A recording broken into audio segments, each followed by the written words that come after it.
Iginiit naman ng Pamahalaang Panglungsod ng San Fernando City, La Union ang aprobadong fare metrics ng mga pampasaherong tricycle alinsunod sa City Ordinance No. 2022-14. Ayon sa tanggapan, nananatili ang fare metrics hanggang sa kasalukuyan na nagsasaad ng 15 pesos na minimum fare at karagdagang 3 piso sa bawat kilometrong dagdag.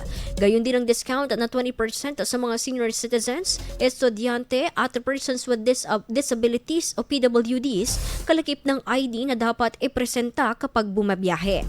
Inalmahan naman ng mga commuter ang naturang panukala dahil hindi umano ito nasusunod at ang ilan pa sa mga tricycle driver ay naniningil ng sobra.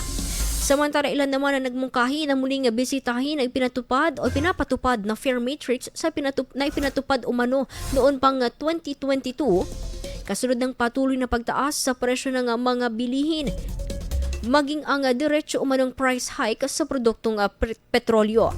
Kaugnay nito, nauna nang nagsagawa ang Pamahalaang Panglungsod ng konsultasyon sa mga tricycle driver upang talakayin ang naturang issue maging ang pagkakaroon ng kaukulang permit, prangkisa upang matugunan ang patuloy na pamamasada ng mga kolorum.